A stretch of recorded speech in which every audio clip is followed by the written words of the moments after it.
Hello friends, আবারও একটি নতুন রেসিপি নিয়ে তোমাদের সামনে হাজির হয়েছি। আজকে তোমাদের সাথে যে রেসিপিটি শেয়ার করব আশা করছি কখনো খাওনি, কিন্তু খেয়ে দেখবে খেতে হয় অসাধারণ। আজ তোমাদের সাথে শেয়ার করব কাঁচা পেঁপের অসাধারণ একটা রেসিপি। দেখো, এখানে একটা কাঁচা পেঁপে নিয়ে নিয়েছি।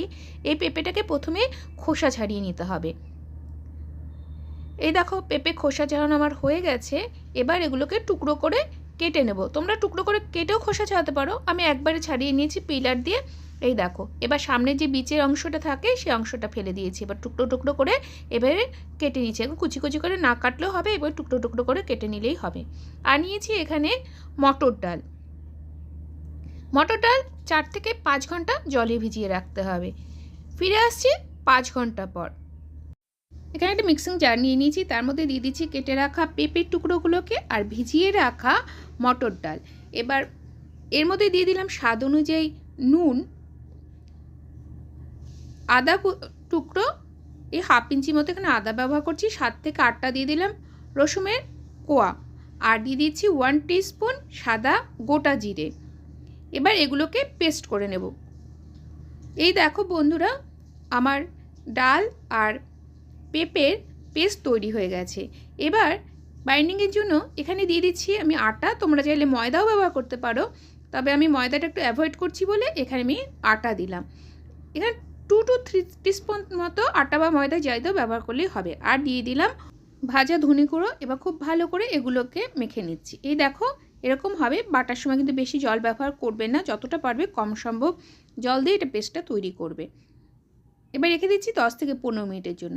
এখানে একটা কড়াইয়ের মধ্যে দিয়ে দিয়েছি তেল ভালো করে গরম করে নিয়ে এর মধ্যে অল্প অল্প করে, যেভাবে আমরা যে কোনো পকোড়া বা বড়া ভাজি ঠিক সেইভাবে অল্প অল্প করে নিয়ে একটা বড়া বা পকোড়া আমি বানিয়ে নিচ্ছি।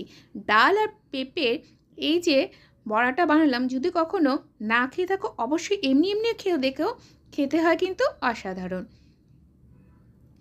দিয়ে সাথে সাথে উল্টাবে না, অন্তত 2 মিনিট মতো ওয়েট করবে, কারণ এই যে ব্যাটারটা বা ডোটা আমি বানিয়েছিলাম সেটা কিন্তু খুব একটা শক্ত হয় না, একটু নরম নরমই হয়। সেই জন্য 2 মিনিট প্রথমে এভাবে রেখে দেবে, তারপর আস্তে আস্তে উল্টে দেবে। দেখো, এক সাইড ভাজা হয়ে গেছে, একইভাবে উল্টো সাইডটা ভেজে নেব। দেখো, সব বড়াগুলো আমার ভাজা হয়ে গেছে। এবার এগুলোকে হালকা ঠান্ডা করে নিচ্ছি। এইভাবেই তোমরা কিন্তু শুধু শুধু ডাল আর পেঁপে দিয়েও পকোড়া বানিয়ে খেতে পারো। শীতকালে কিন্তু খেতে অসাধারণ লাগে। বড়া ভাজা তেলের মধ্যে দিয়ে দিচ্ছি একটা শুকনো লঙ্কা আর পেঁয়াজ। এখানে আমি বড় সাইজের একটা পেঁয়াজকে সরু সরু করে কেটে নিয়েছি। আর দিয়ে দিচ্ছি টমেটো। পেঁয়াজটাকে কয়েক সেকেন্ড ভেজে নিয়ে তারপর তার মধ্যে দিয়ে দিচ্ছি টমেটো। এখানে মাঝারি সাইজে একটা টমেটোকে টুকরো টুকরো করে কেটে নিয়েছি। টমেটো আর পেঁয়াজ এবার মিনিট খানেক ভেজে নিলাম লো ফ্লেমে। এবার এতে দিয়ে দিচ্ছি নুন। বড়া ভাজার সময় নুন ব্যবহার করেছি, তাই নুনটা বুঝে ব্যবহার করবে। এবার নুন দেওয়ার পর টমেটোটা খুব তাড়াতাড়ি নরম হয়ে যাবে, তাই আরও প্রায় 1/2 মিনিট মতো পেঁয়াজ টমেটো নুন দিয়ে সাঁতলে নিলাম। এবার এতে দিয়ে দিচ্ছি আদা রসুন আর লঙ্কার পেস্ট। গ্যাসের ফ্লেম লোতে রেখে প্রায় 5 মিনিট ধরে মশলাটা আমি কষিয়ে নিচ্ছি।